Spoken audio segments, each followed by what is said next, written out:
Bona vesprada a tots. Anem a procedir a la presentació del que serà el meu 5è llibre de poemes. El bosc, no de Bosser, que algú ha dit que m'havien posat a l'home de Bosser, perdó.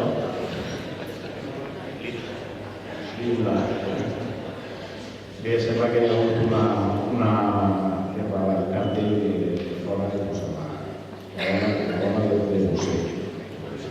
No passa res.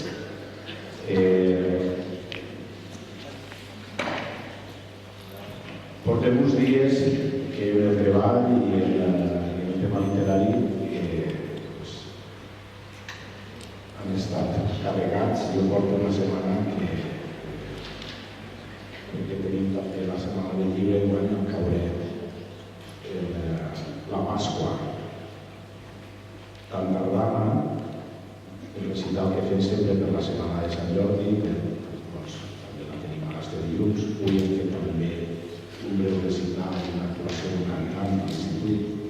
Organitzar tot això i organitzar la presentació del llibre, més algunes coses que sempre duem en dansa, però bé, estem ací, ja estem ací, estem bé, estem tranquils i el qui exercirà de presentador no solament vaig a presentar-lo a ell, després jo parlaré ben poc, per obrir l'acte us volia presentar-vos a molts ja el coneixeu, a Manel Alonso, perquè crec que m'ha acompanyat, no sé si en tots els llibres en el primer recital, no? Jo crec que sí, en tots, però com a prologuista és el segon llibre que em prologa i també Manel és escriptor, però ell és un escriptor molt més complet, vull dir, és poeta, però també és narrador, també és assagista i també fa les funcions, no sé si algunes coses més, escriptor en general, i també és el director literari de l'editorial. I aleshores per a mi és un goig que em faci ell no solament el pròleg, sinó a més que em faci el presentador. Ell ve de Puçol i acaba de publicar també fa ben poc un llibre que és el Quadern per a Joan, que fa poc l'he ressenyat, també una ressenya un poc estranya, en forma mig de ressenya, mig de poema, i solament volia comentar una cosa que a mi m'ha entrat d'este llibre i que no he comentat en la ressenya. En un poema que li dedicaves a Joan, en la seva etapa de finals de la vida, que ell va morir, era un poeta de Castelló, parles de la felicitat i li dius que la felicitat en si no existeix, sinó que és una cosa pròpia del record. És quan recordem les coses que realment trobem el goig de les coses que han passat, quan el recordem. És més o menys així, no? No sé si recordes el poema.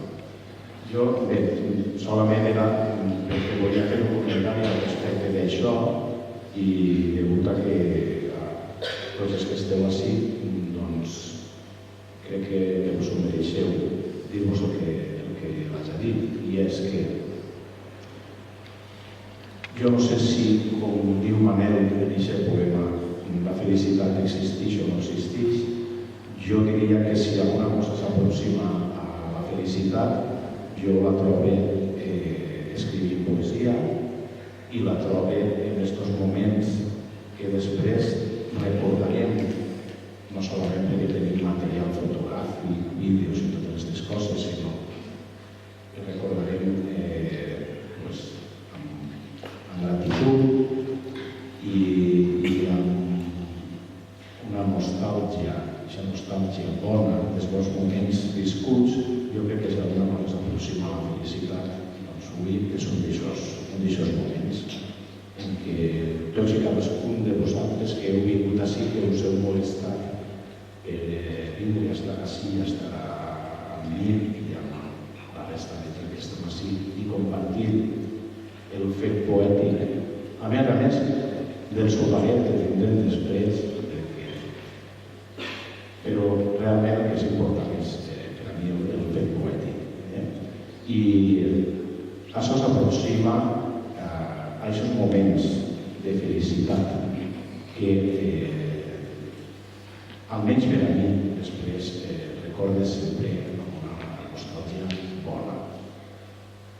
Però sobretot, per a mi la felicitat és el procés de l'escriptura. I ara, tu com a presentador, si vols, dius sobre això o contestes o dius que jo et calega i et presentes, d'acord? Moltes gràcies.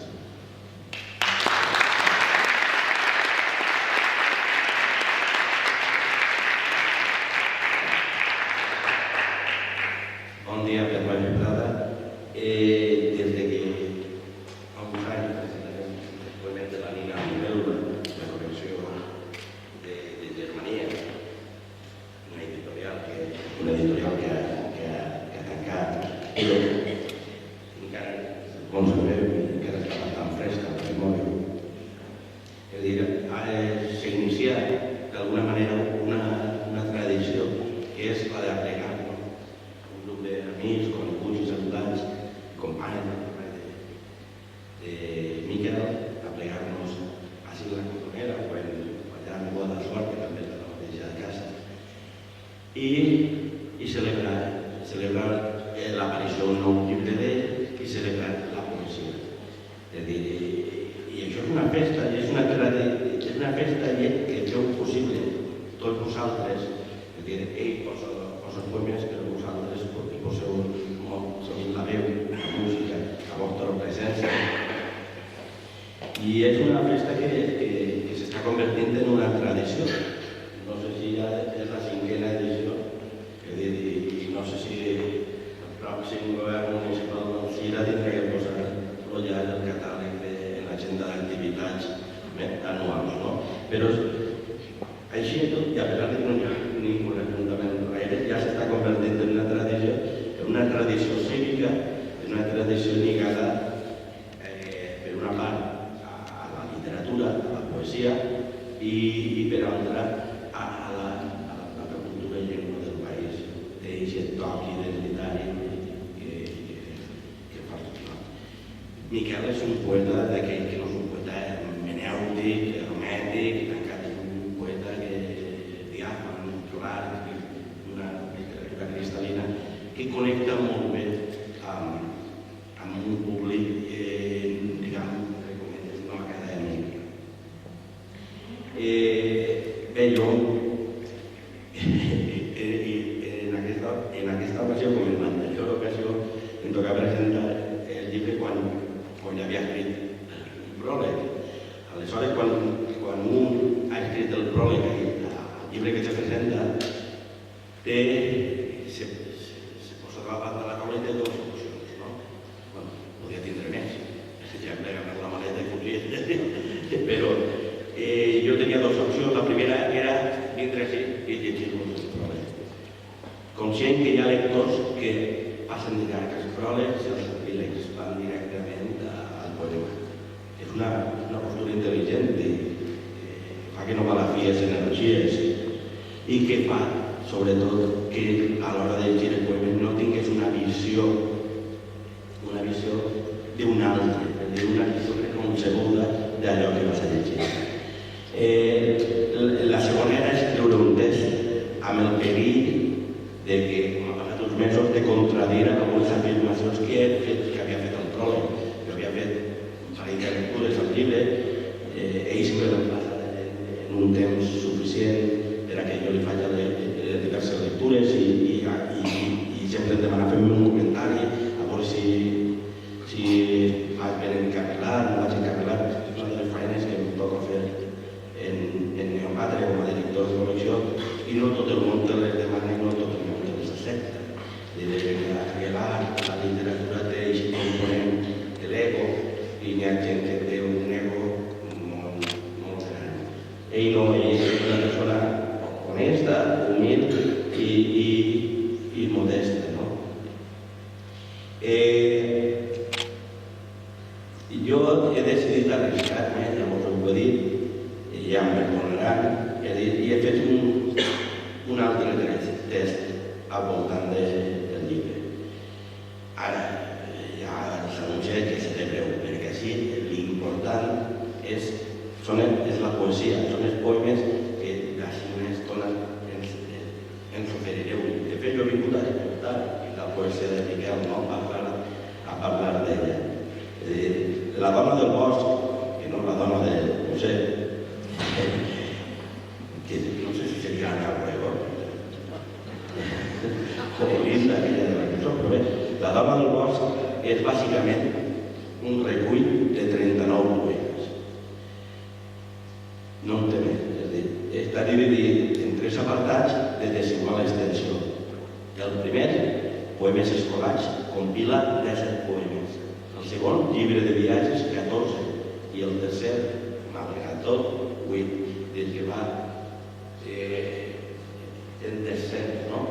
N'hi ha d'estos poetes que s'anomeneu i tot allò que tenen que tenir en cada apartat, quan fan un llibre unitari, són de que hi ha gent, no tan sols els mateixos poemes en cada això, sinó els mateixos versos en cada poema.